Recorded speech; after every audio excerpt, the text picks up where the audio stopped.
Hello everybody, Mr. Hennon here. We're going to do a virtual version of our latent heat of fusion lab, where we're going to try to determine the latent heat of fusion of water, or ice, however you want to think of it.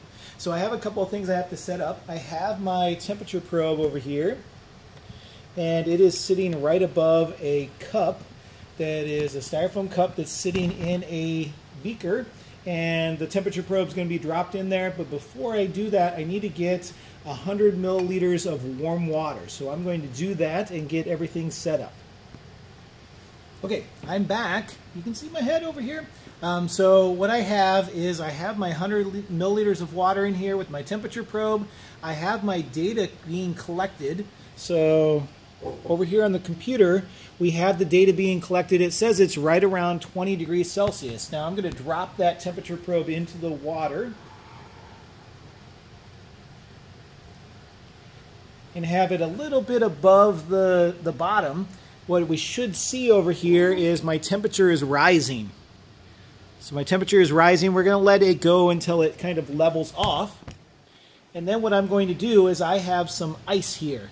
So I'm going to be putting some ice into this hot water bath. So the idea is we're going to use the hot water. We're going to use the hot water to actually melt the ice, and we're going to see how much gets melted and what that final temperature is. I want to try to get the ice to be as dry as possible. So I don't actually want it melted very much. So I'm going to kind of use the paper towel to try to get those pieces of ice to be relatively dry before I actually put them in there. And then I'm going to be using the spoon to scoop them out when I get to the temperature I need. So I'm following the directions that are on that Google Doc. Looks like my temperature is kind of evened out at about 45, 46 degrees Celsius. So I'm going to take some pieces of ice. I'm going to put it into my hot water.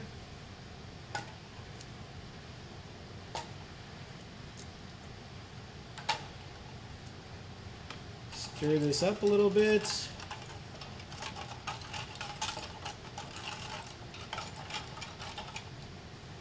My temperature is dropping.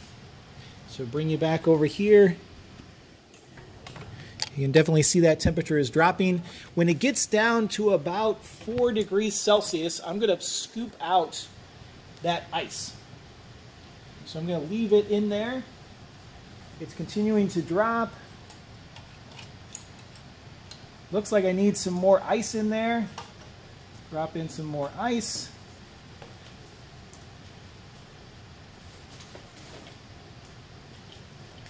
Put in some more bigger chunks. Stir this up a little bit.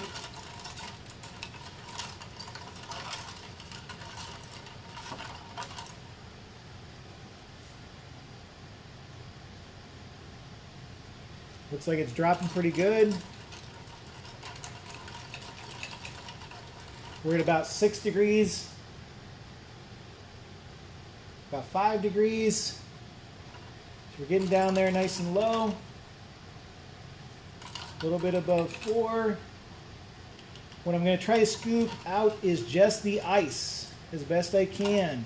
So I'm really close to about 4 degrees, so I'm going to try to scoop out that ice.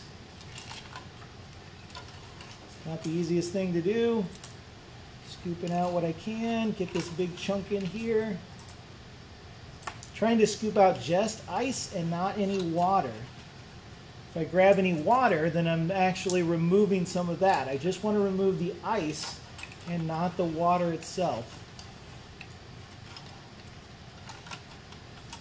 So it looks like I've got another chunk in here. Got it out. Put it over here.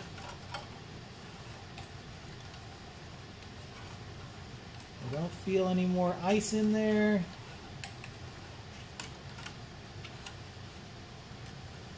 Oh, I have one more little chunk. I got that one out. Bye-bye, ice.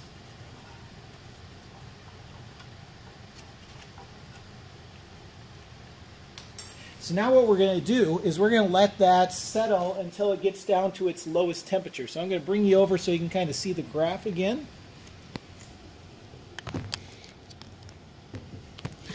What you can see here is that our temperature dropped. Our temperature dropped down here, and it's kind of leveling off. So we got it to about 2.4 degrees Celsius. We're going to see where it goes for its lowest, and then we'll use that data. You're going to get that data so you can actually finish out this nice little lab.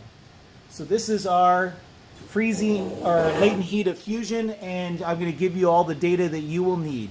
Hope you enjoyed this edition of the Henstitute Virtual Lab.